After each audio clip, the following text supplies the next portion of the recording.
Hi everyone, this is just a short video just inside CRIISP about how I've actually been using it from an investor relations aspect. And as I was sort of talking about this, I've been telling my team over the last few days that for a long time, I actually really didn't do that much investor relations for my shareholders. In fact, I think at some points I went with sort of maybe even a year or 2 years without actually ever communicating. And it's only really been over the last sort of 2.5 years that I've actually understood the power of investor relations and how it can really help long-term from a strategic point, and also about providing an opportunity for investors to engage with your company long-term. So what I want to do is I just want to share some insights on the types of emails I've actually been sending out. Now, we've basically only had this feature for the last 5 months with CRIISP, and obviously I'm the first one to use it. Now, as you can see, I'm not going to break it down because obviously they're my sort of personal announcements that I've been doing for my shareholders, but you can see that I typically communicate differently to potential investors how I actually communicate to our shareholders. So I typically separate those conversations, and obviously the platform allows you to easily do that. It's not showing it quite there, but yeah, so basically whenever you're setting target lists, you can target people that are shareholders in your business, and you can target people that are potential investors in your business. But you can see I'm announcing in here about, here's some updated milestones. You can see that in the actual headline. And that was a significant sort of business update from my side, but not all of them are like that. In fact, sometimes I'm doing quite short emails for it. This one was announcing about a capital raise.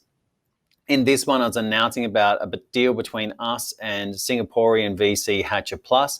See, these type of announcements, as you can see, my cadence is typically about one a month. And then also I'm announcing about board placements. I'm announcing about the completion of the capital raise as well.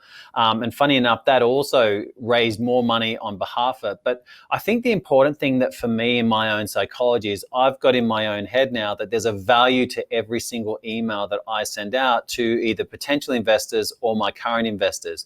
But just as we communicate to everyone, you can see that I'm giving them business updates. I'm giving them announcements updates, significant announcement updates. And then also I'm inviting them to webinars as well to basically learn more about the opportunity. Then I'm obviously giving updates about the capital raise being closed. I'm doing advisor appointments. And then I'm also announcing here about different investors that actually come on board in the last capital raise. This one's actually a product announcement going out. And then this one was actually a recording that I did from my shareholders that I then put it out. So typically I didn't do a lot of investor relations because I just sort of put it in that too hard basket. But as you can see by here, I've just kept it really simple for myself. So that way I can be consistent, and I don't typically spend more than sort of 15 to 30 minutes on the messaging that goes out. Someone like a business update, that requires a lot more time to do it, but all these other messages said I wouldn't spend that much more time on it.